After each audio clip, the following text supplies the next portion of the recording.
한 사람의 인생의 열매라고 해도 되겠죠. 그 열매는 생명이었습니다. 20대 후반에 그가 죽음을 앞둔 그 아이들을 보면서 너무 안타까운 마음에 자신의 모든 것을 희생해서 한 명 한 명 구하다 보니 몇백 명이 되었고, 자막에 보니까 일어선 그들을 이루고 있는 가족들이 6천 명이 넘었다고 합니다. 생명의 가치를 알고 희생한 한 사람의 참 아름다운 일생의 단면이 아닌가 싶습니다. 영화 쉰들러스 리스트가 아마 이분을 소재로 한 영화로 알고 있습니다. 쉰들러스 리스트를 뭣도 모르고 본 기억이 있는데 다시 보고 또 한번 새겨봐야 되겠다는 생각을 합니다. 다시 말씀드리면 오늘은 전도자에 집중을 좀 해보고자 합니다. 전도를 할 수 있는 사람은 어떤 자격, 요건을 갖추면 될까? 한번 질문을 해보죠. 인격이 좋으면 될까요? 좀 지식이 있으면 될까요? 시간이나 재정이 좀 풍부하게 있으면 될까요? 어떤 능력이 있으면 될까? 그런 생각을 해봅니다. 전도자는 먼저는 하나님이 그 전도자로 부르셨다는 것을 기억해야 합니다. 하나님이 부르셨다.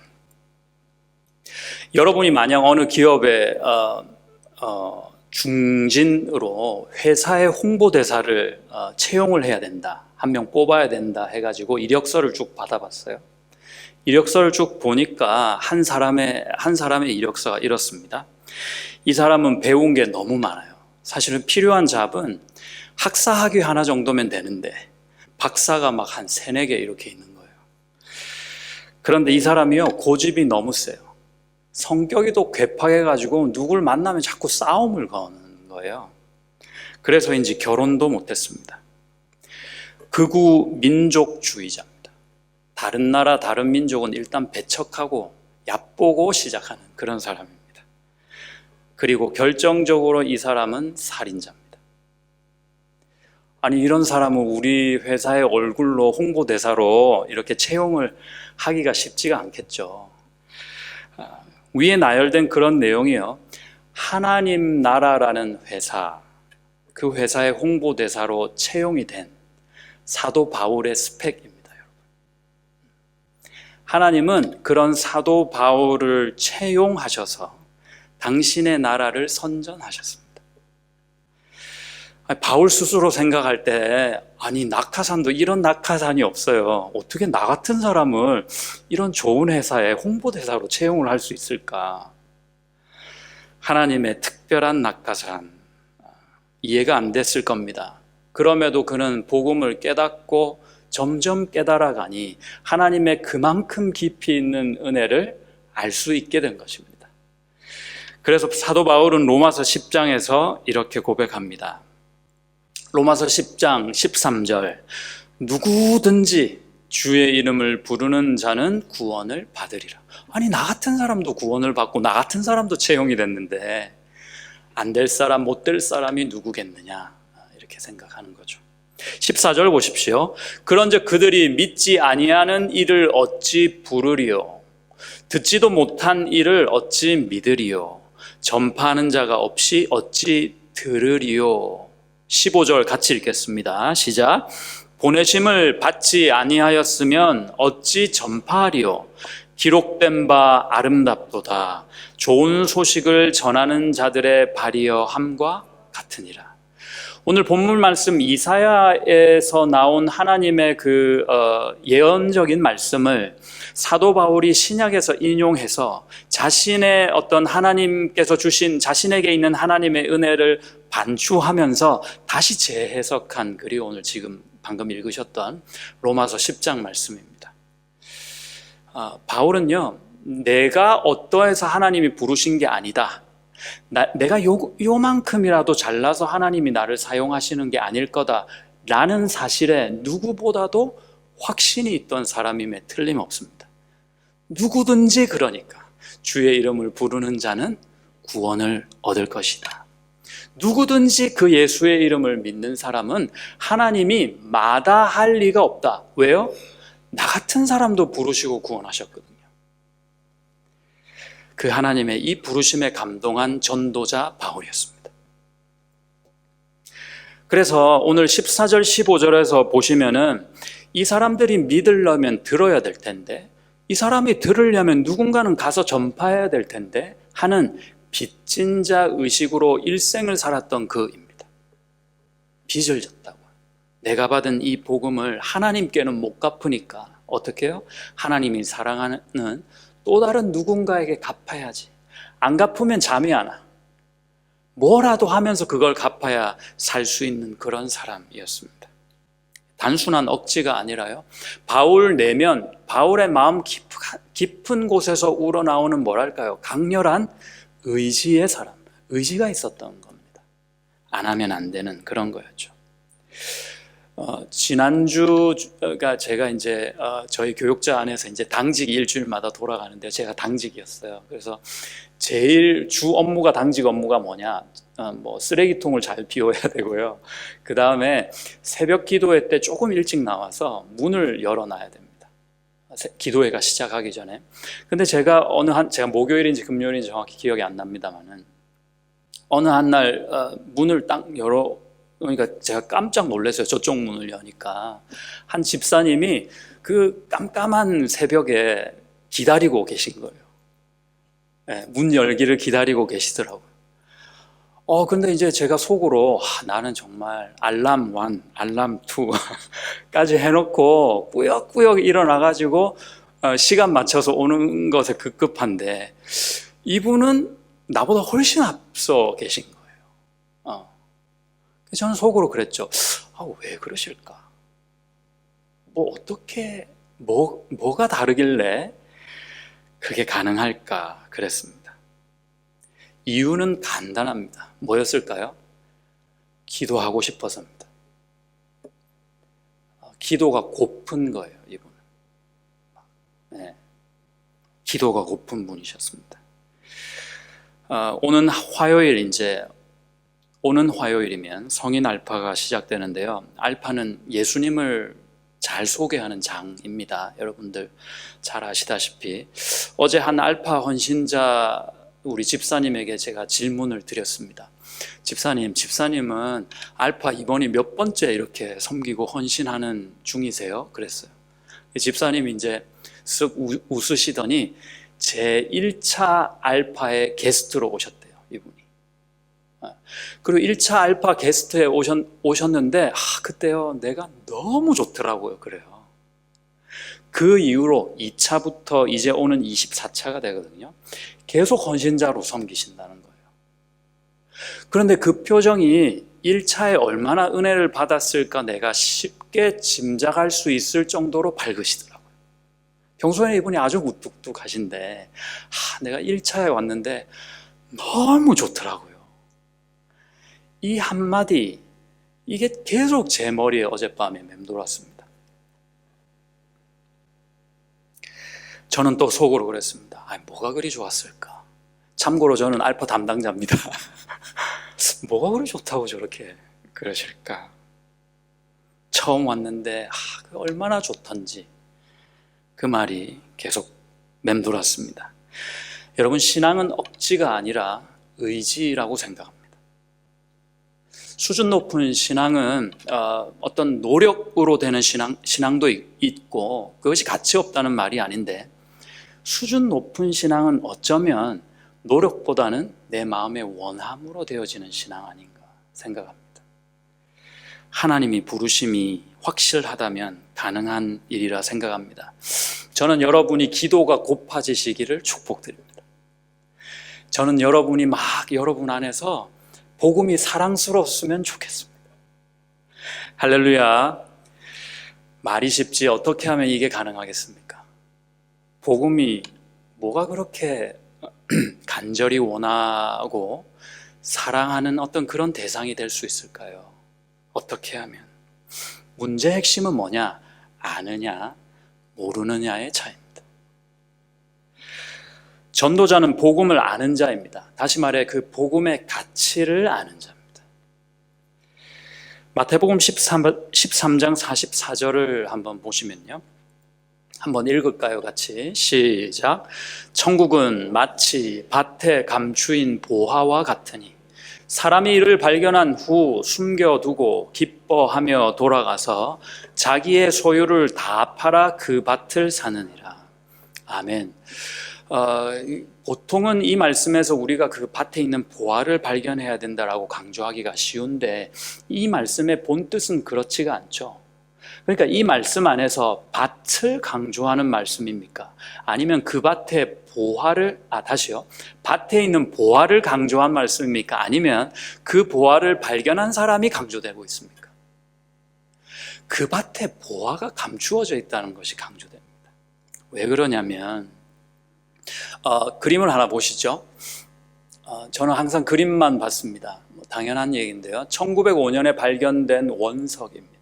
다이아몬드, 더 컬리넌입니다. 컬리넌 다이아몬드. 세상에서 지금도 아마 가장 큰 다이아몬드, 계속 띄워주셔도 괜찮겠습니다. 우리가 감상을 좀 하게. 캐럿이 몇 캐럿일까 한번 상상을 해보십시오. 보통 우리 결혼할 때 우리 청년들 결혼 준비하면 월급의 연봉의 몇 분의 1을 이렇게 바쳐야 한다 그러는데, 아무튼 그러면 몇 캐럿 정도가 나오는지 모르겠습니다. 이 친구는 3,106캐럿입니다. 어마어마하죠. 여러분 생각해 보십시오. 아까 마태복음 13장 말씀을 기억하시면서 만약에 우리 집 뒷산 야산에 더 컬리넌이 숨겨져 감추어져 있는 것을 나 혼자 발견했어. 어떻게 하시겠습니까? 일단 집을 팔아야죠. 그 다음에 친지들을 동원해서 그 다음에 은행의 모든 융자를 끌을 수 있는데 다 끌어가지고 그 야산 주인을 샤바샤바 해가지고 친하게 한 다음에 어떻게 해요? 산을 사야죠. 아무 말도 안 하고. 아마 다 공감하시죠? 저만 그런 생각하는 건 아니지 않습니까? 이건 당연한 겁니다. 사람이 초점이 될 수 없어요. 너무 당연하기 때문에. 요는 뭡니까? 그 산에 보화가 감추어져 있음을 발견한 것이 중요합니다. 어디 길 가다가라도 1캐럿이라도 좋으니까 이런 거 좀 발견하면 좋을 텐데 그 지혜가 있어야 됩니다. 그 산에 보화가 감추어져 있는 것이구나. 이것이 바로 지혜입니다. 복음이 그렇다는 것 아니겠습니까? 사실 이 컬리넌도 처음 발견했을 때는 너무 크니까 많은 주위의 전문가들도 이건 다이아몬드 아니라고 그랬어요. 그런데 발견한 한 사람이 투지를 가지고 그것을 이제 감정사에게 의뢰하면서 이게 원석이란 걸 알게 된 겁니다. 다 아는 것이 아닙니다. 아는 사람만 알게 됩니다. 예수는 믿는데 복음을 모른다. 당연합니다. 그 사람의 마음속에는 구령의 열정이 있을 수 없습니다. 한 영혼이 귀함을 알 수가 없어요. 복음이 뭡니까? 한 영혼이라도 예수님이 오셔서 그 영혼 때문에 세상을 버리고 목숨을 희생하며 하늘 보좌도 내팽개쳐 줄 수 있다는 하나님의 사랑, 예수님의 사랑 아닙니까? 그런데 그 복음을 모른다고 하니 내가 어찌 한 사람을 사랑할 수 있겠습니까?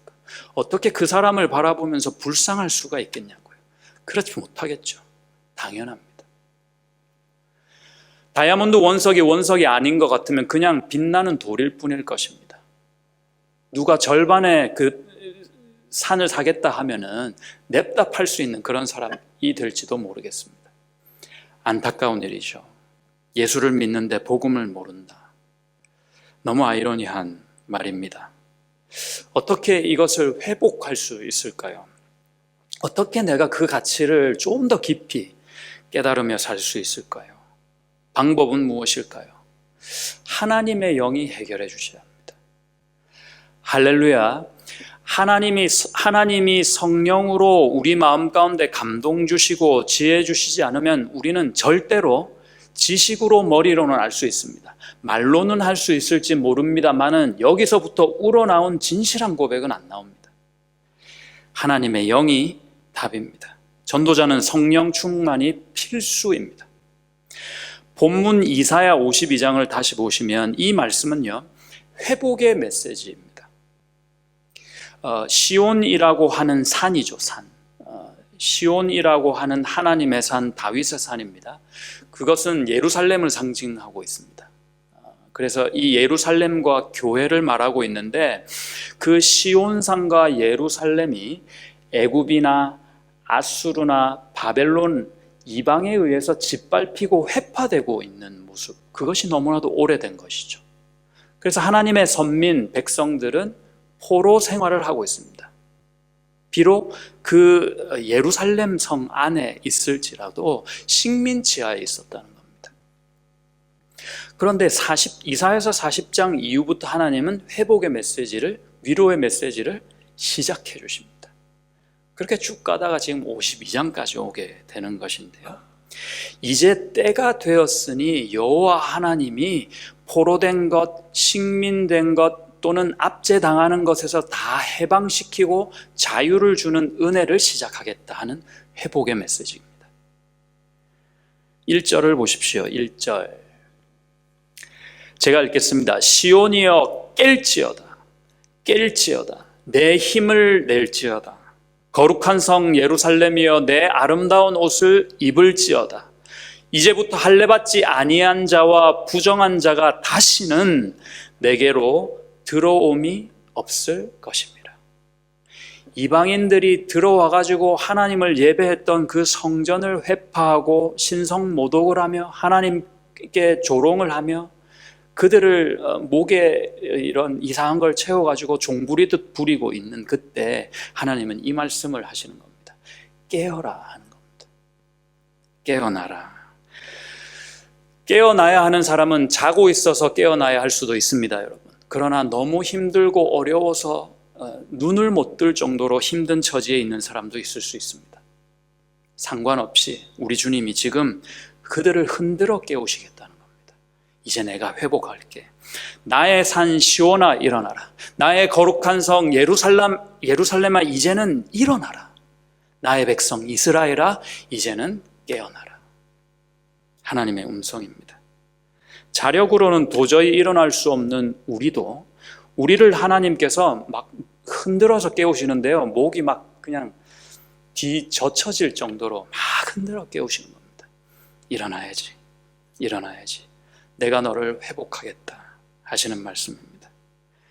그들의 입장에서요, 종된 그들, 포로된 그들의 입장에서 이 하나님의 회복 메시지는 수십 년간 없었던 메시지였습니다.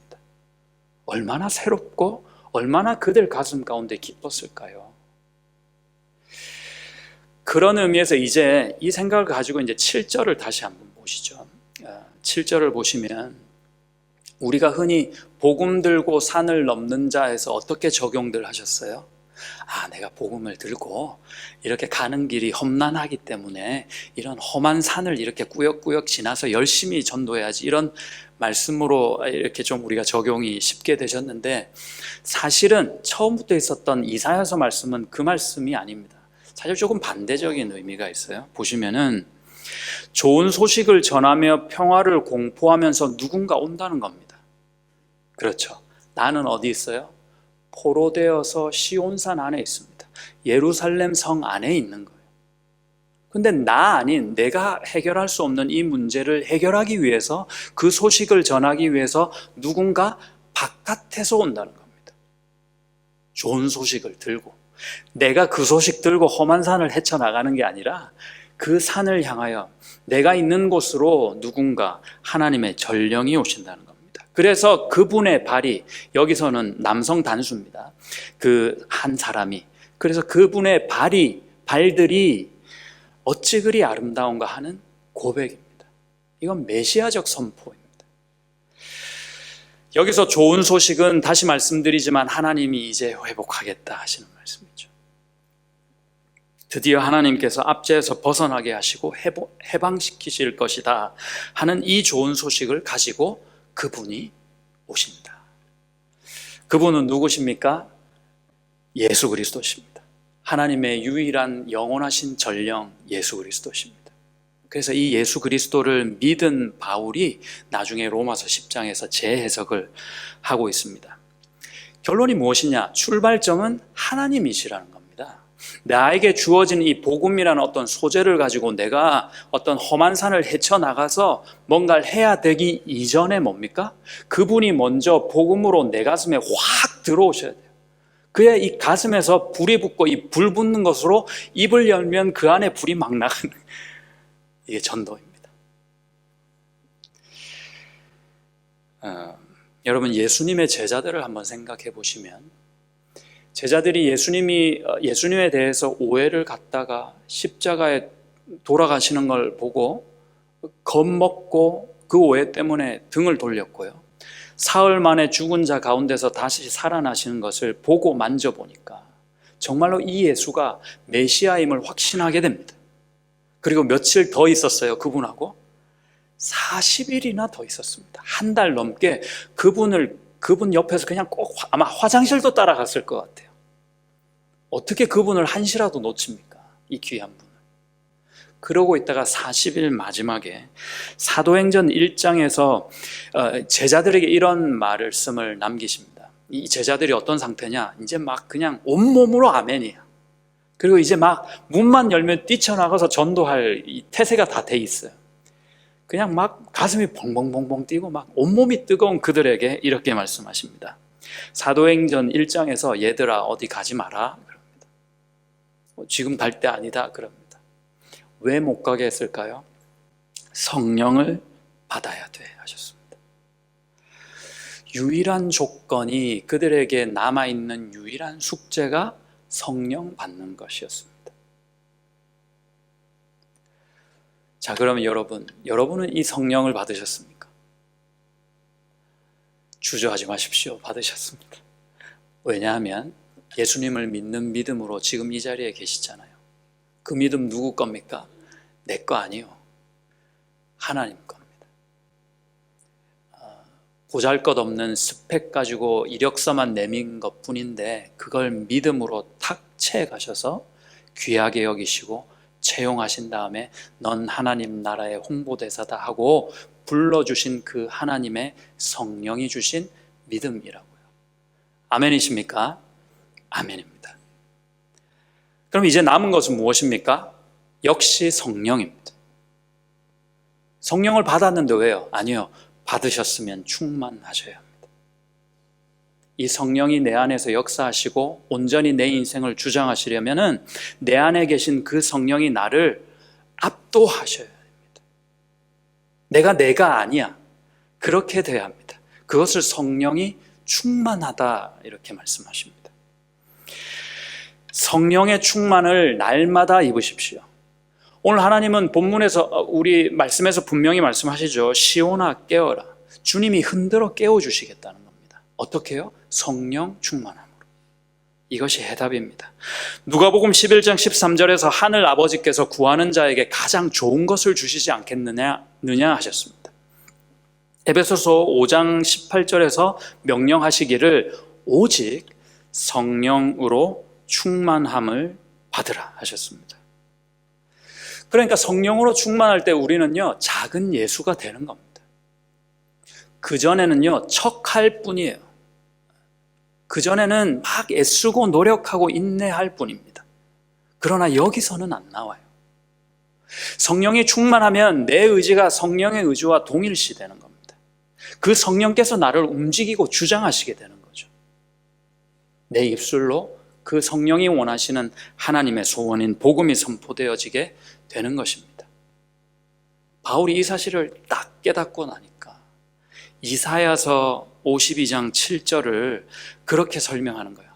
그러면 나도 작은 예수가 되어서 그 전령이 되어서 또 다른 하나님의 회파된 시온성과 예루살렘 성 안에 있는 그들에게 다가가는 전령이 되어야 되겠구나 하는 겁니다. 그러니 그들이 믿기 위해서는 들어야 되고 그들이 듣기 위해서는 내가 가서 이 복음을 전해야 되지 않겠냐 하는 결론에까지 가게 되는 것입니다. 여러분, 이 인생을 사시기를 축복드립니다. 나 하나 때문에 어느 누군가가 영원히 살 수 있는 그런 어떤 뭐랄까요, 하나의 작은 버팀목, 그런 인생 사시기를 축복드립니다. 우리는 그런 사람들입니다. 좋은 소식을 전하는 사람들입니다. 이 소식, 이 복음, 이 성령이 여러분 안에 있음을 저는 알고 있고 믿습니다. 빨리 가서 전해야 되는 그런 사람들입니다. 우리가 세상에 왜 왔습니까? 자식 뒷바라지 하려고요? 아닐 겁니다. 자식 왜 자꾸 좌식이죠? 자식 뒷바라지가 끝나면요, 손자 뒷바라지 해야 된대요. 그거 하려고, 그거 목매려고 이 세상 사는 것도 보내신 것도 아닙니다. 직업이나 사업이나 결혼이나 건강, 여기에 인생줄 매려고 우리가 사는 것, 보내신 것 아니란 겁니다. 제가 유튜브에요, 요즘 자꾸 깜빡깜빡 해가지고 좀 죄송합니다. 양해하고 들어주십시오. 치매 예방 이렇게 검색을 해봤습니다. 뭘 먹어야 되고 어떻게 해야 되는지, 무슨 훈련이 좋은지 이제 좀 알기 위해서 이렇게 했는데, 그 다음날 제가 유튜브를 딱 열었거든요. 어떤 일이 발생했을까요? 대장 건강, 소장 건강, 손톱 건강, 발톱 건강, 이런 게 다 떠 있는 거예요. 여러분, 요즘 세상이 이렇게 무섭습니다. 이 유 선생이 우리를 다 알고 있어요. 그냥 한번 검색했을 뿐인데 연관 검색으로 그냥 다 뜨더라고요. 우리는 그런 인생 살려고 보내진 존재가 아니죠. 건강을 좀 잃을 수도 있습니다. 복음을 고집하다 보면. 돈이 좀 손해날 때 있습니다. 시간을 많이 들여야 될 때가 있습니다. 체면을 팔아야 될 때도 있습니다. 복음 때문에. 여러분, 오늘 저는 저와 함께 우리 모두가 이런 도전을 받았으면 좋겠습니다. 너는 복음 때문에 지는 십자가 있니? 네가 지고 있는 십자가는 어떤 십자가냐? 혹시 없는 건 아니냐?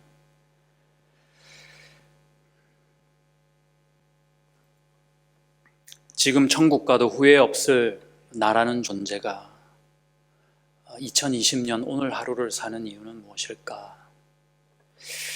아름다운 복된 소식을 전하기 위해서라고 저는 믿습니다. 그 복음 때문임을 믿습니다. 한 영혼이라도 나 때문에 살아야 될 영혼이 있을 거야. 오늘 아니면 내일 있을 거야. 그것 때문이라고 저는 믿습니다. 모든 것을 잃을 수도 있지만 중요하지 않습니다. 기쁜 소식이 가치가 있기 때문입니다. 그 가치가 발견되기 때문입니다. 저는요, 한우리 교회가 목적이 아니에요.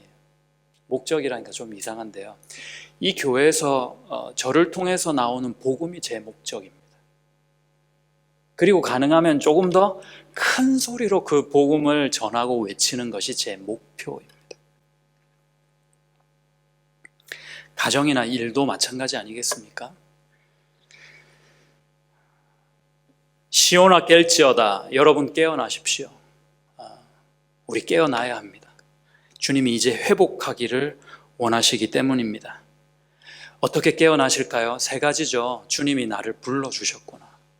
저는 아닌데요. 아니, 난 너를 전도자로 불렀다. 증거 있어요? 네가 오늘을 살고 있지 않느냐. 주님, 그러면 어떻게 내가 이건 마음으로 우러나는 그런 전도자의 삶을 살 수 있을까요? 복음이 뭔지를 조금 더 관심 가지고 깊이 있게 바라는 겁니다. 그게 우리 숙제입니다. 다른 것 말고 본질에 충실하자는 겁니다. 내가 할 수 있을까요? 아니요, 천만에요. 못합니다. 성령이 충만하게 우리 가운데 그 하나님의 은혜로 임해야 나를 통해서, 아니 내 안에서 그런 일이 반드시 일어납니다. 이것을 믿음으로 굳게 붙들어 승리하시기를 그 예수님의 이름으로 축복드립니다.